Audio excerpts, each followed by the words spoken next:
This little pattern here is an oily worm. I believe it was Charles Jardine that first did this one. And this is a really simple fly and quite easy to tie with the right materials. Now, it's a still water trout fly, and it's fantastic for January through to March. Fished in the bottom, just above a silty lake bed or still water. Basically, it's the bloodworm stage of the pupa, which is the buzzer. In order to tie it, there's certain things that we need, and we'll go through that as we tie the thing. But what I would say is, don't neglect this fly for grayling as well. I've caught a lot of grayling in it, albeit without a barb. This one's tied as per original, so I've tied it on a barbed hook. So let's go ahead and tie the fly. Big hook, because as mentioned, we're going to have this fly deep. So this is a size 8 grub or buzzer hook, and there's not a lot of materials in this, but get it right and you won't go wrong. So this is Glow Bright number 3, blood red, and I come in just behind the head and I wind on an area to start with, and on my scissors here.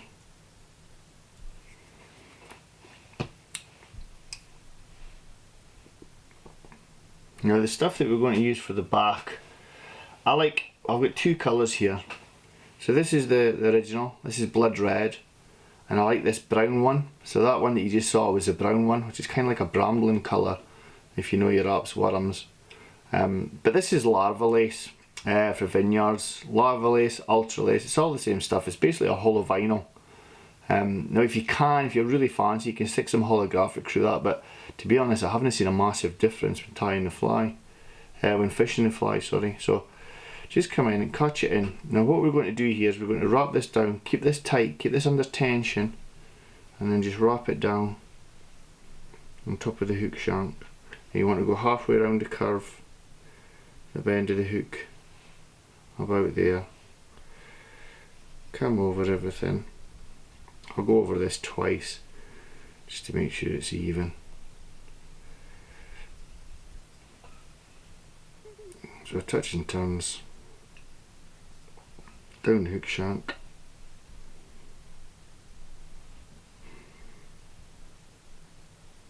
Okay, and we're going to start at a point there. I just see a little bit fray of the floss there, so just take that stray fibre out. So what we do is we come up a small section at a time. You're looking for 5 sections on this, so just pull it back and then lock in. 1, I do 3. 1, make sure it's on the back. 1, 2, 3, like so, and then come up again, just a couple of turns, catch it in again. You're trying to get all the segments the same, really. Make sure it's straight in the back. That was 1 turn, 2, 3. Same again. Give yourself a little bit of space. As you can see, there's not a lot to it, but getting it right is the key. Probably get a little bit bigger section there. 1, 2, 3. Up again.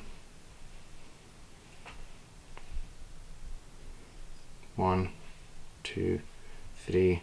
Final one at the head. Leave yourself a little bit of space at the head, so you've got 5 sections there. And again. 1, 2, 3. Because it's a vinyl, you can pull this stuff tight and snip it off, and then just create a head area so it's got a taper into the body, like so. Then with the whip finishing tool, I see a stray fibre there. One of the problems with floss, I should be able to catch it in like that. Now what I like to do here is I just spin the bobbin. It just tightens up the floss so there's no stray ends. Then with my whip finishing tool, and whip finish back up.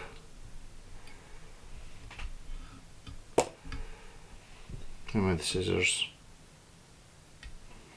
And that's basically him. That's your oily worm. Now, to get a bit of durability out of it, now you can use an epoxy or a resin. However, what I would say is too much of that and you lose that segmentation effect. So good old fashioned varnish, it's a lot thinner. Just come up and it keeps all those sections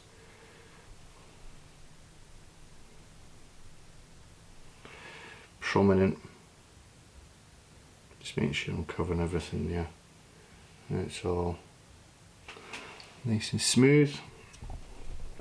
You can, if you wish, add a couple of eyes here on either side. I don't bother. What I would say is let that dry, give it another coat of varnish. So the oily worm, a very easy fly to tie, but the key is this stuff, lava lace, ultra lace. It comes under different names, and that red floss, blood red floss. Easy fly to tie. Fish it on the point of a team of 3 early on in the season, but like I say, don't discount this fly for grayling because it's very, very good for them. Hope you enjoyed that. Please subscribe.